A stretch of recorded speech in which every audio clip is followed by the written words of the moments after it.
Olá, amigos. Eu sou o Tenente-Coronel Aviador Flávio Kaufmann, veterano da Força Aérea Brasileira, segunda geração de minha família na FAB e, como gosto muito de dizer, com muito orgulho, piloto de caça. Antes da conversa de hoje, eu queria agradecer a todos os que se inscreveram no canal e os que assistiram meus vídeos pelo enorme sucesso alcançado pelo canal, que praticamente bateu todos os recordes aí, e estamos chegando a um tamanho inesperado até. Muito obrigado e que bom que esse assunto é um assunto do interesse público para que a gente possa continuar debatendo e formando cada vez mais massa crítica de gente pensante, né, nos destinos desse nosso país. E para as pessoas que eu falei na última vez que era escritor e me perguntaram se eu tinha alguma obra publicada, eu tenho dois romances, o romance Leve, lançado recentemente, e o romance O Céu da Itália. São romances épicos de aviação e eu vou deixar na descrição aqui para os que queiram adquirir, tá bom? Muito obrigado aí. Na conversa de hoje, eu vou utilizar como base um texto brilhante do ex-policial especialista em segurança pública e escritor Francisco Carneiro Júnior, que levanta um ângulo instigante nesse imbróglio das sanções norte-americanas. A partir de sua análise lúcida, eu acrescentei, com autorização do autor, algumas considerações de cunho filosófico e geopolítico para compor uma reflexão mais ampla, buscando compreender não apenas os fatos, mas também os significados mais profundos que deles emergem. Ao tentar aniquilar Jair Bolsonaro, o regime brasileiro acendeu um alarme no coração dos Estados Unidos da América, o de que nenhuma liderança conservadora estaria segura caso o sistema triunfasse em sua cruzada autoritária. É preciso que se entenda, portanto, que a resposta norte-americana não é simplesmente diplomática, ela é doutrinária. Não visa proteger apenas um aliado, mas um paradigma. Essa reação não pode ser compreendida sem lembrar a doutrina Monroe, proclamada em 1823, que estabeleceu como um princípio inegociável a determinação de Washington em não permitir que fossem criadas ameaças à sua segurança na região de domínio geopolítico americano.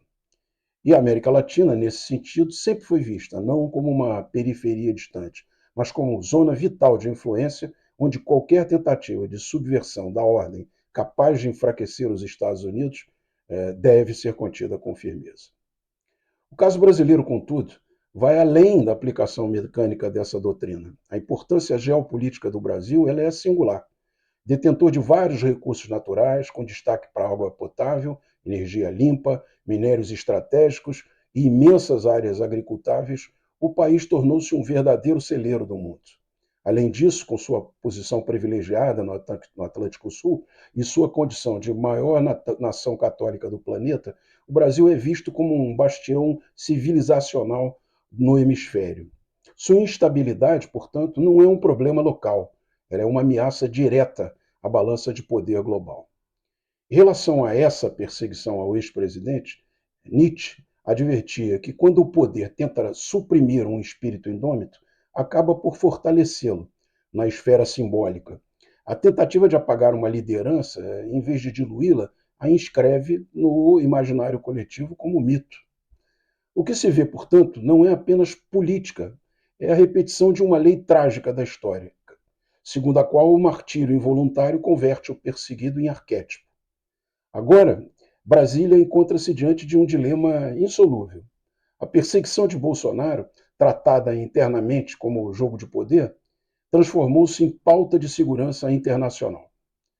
Trump, diferentemente dos burocratas do governo democrata que o antecedeu, não age com distanciamento tecnocrático. Ele age como um estadista consciente do poderio de sua nação, a maior potência e a maior democracia do planeta. E como líder do mundo livre, decidido a vingar um aliado que vê como seu reflexo. Carl Schmitt já havia alertado que a política, em seu núcleo mais real, é a distinção entre amigo e inimigo. O que parecia disputa eleitoral no Brasil tornou-se, aos olhos de Washington, uma batalha existencial. Não é sobre a figura do ex-presidente, mas sobre a possibilidade de que o inimigo, o globalismo relativista, destrua o paradigma do soberanismo popular. A geopolítica ensina que os estados não sobrevivem pela força bruta, mas pela leitura lúcida de seu tempo. Tucídides, ao narrar a guerra do Peloponeso, descreveu Atenas como Atenas, ao inaugurar os sinais claros e insistir na soberba, caminhou para a sua própria ruína. O governo atual parece repetir o erro ateniense, cego, surdo e crente em seu delírio ideológico, mesmo quando o mundo livre já lhe cobra a fatura. Este não é apenas um embate entre o regime e um ex-presidente. É um capítulo da nova guerra civilizacional que divide o Ocidente. De um lado, o globalismo institucional, burocrático, moralmente relativista. Do outro, o conservadorismo, com raízes populares e apelo emocional. Hannah Arendt diria que estamos diante da luta entre a banalidade do mal, que é a submissão da esquerda globalista e às engrenagens de um sistema mundial que dissolve as identidades, e a rebelião de uma vontade política que se ancora exclusivamente no povo. O conflito, portanto, é mais do que eleitoral, ele é ontológico. Mesmo com seus modos toscos, Bolsonaro tornou-se, por força das circunstâncias, um símbolo continental. Não apenas do Brasil, mas de toda uma corrente de pensamento em ascensão no mundo. A tentativa de destruí-lo criou, paradoxalmente, sua maior blindagem, a da transcendência política. Para os neocomunistas, o mais devastador nesse episódio é a constatação de que tudo poderia ter sido evitado. Bastava sensibilidade estratégica, leitura geopolítica mínima, compreensão dos vetores e compreensão dos vetores do poder em 2025. Mas a esquerda globalista, viciada em sua bolha midiática e seduzida por sua autopercepção iluminista, riu de Eduardo Bolsonaro e ignorou os sinais gritantes que vinham do norte. As visitas a Mar-a-Lago, os acenos de Trump, as falas inflamadas de congressistas republicanos, a cobertura intensa da mídia conservadora americana, tudo foi tratado como ruído. Agora é tarde. Maquiavel lembrava que o príncipe prudente não ri dos presságios, nem despreza a fortuna quando ela se apresenta. Ao zombar dos sinais, a esquerda brasileira selou seu destino. A história não tolera arrogância sem cálculo. O terremoto político reverbera para além das fronteiras. Governos latino-americanos observam com atenção. Se os Estados Unidos da América intervêm política e economicamente para proteger um ex-presidente em outro país, qual será o novo limite do jogo hemisférico? A lição é clara. O preço da repressão política interna pode ser cobrado em escala internacional. Quando a história se vira contra os arquitetos do poder, não há mais espaços para ambiguidades. A narrativa que sustenta os atos de Moraes, Lula e seus acólitos começa a ruir. E aquilo que parecia ótimo e próximo a uma vitória definitiva transforma-se em armadilha. Já não existe zona cinzenta. Ou o governo brasileiro se rende completamente com a anulação de processos, restauração de direitos políticos, anistia e reconhecimento de abusos, ou se enfrenta o colapso econômico, diplomático e moral. A lógica é quase hegeliana. Toda ação histórica gera sua síntese inevitável. A esquerda globalista tentou impor a negação total de um homem, mas encontrou a contradição que engendrou sua própria antítese, a ressurreição política do inimigo que queria sepultar. Os historiadores do futuro serão implacáveis. Identificarão 2025 como o ano em que o Brasil selou seu destino como peão do tabuleiro, no tabuleiro de uma nova guerra ideológica global. E o que terá determinado a queda do regime espúrio não terá sido a desigualdade, a polarização ou a corrupção. Terá sido a cegueira estratégica. Tentaram destruir um homem e destruíram a si mesmos.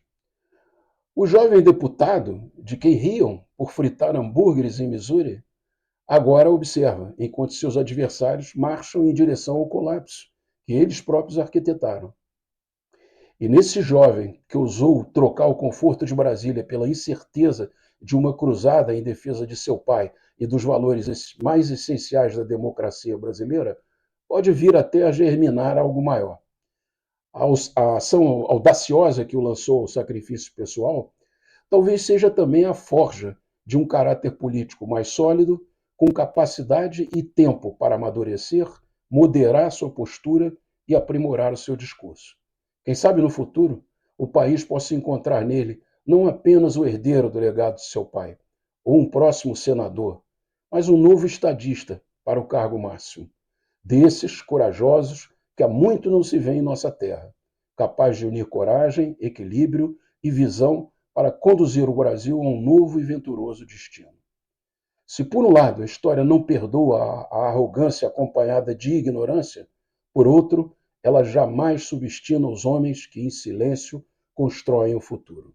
Que Deus guie nosso país nesses momentos difíceis. Muito obrigado.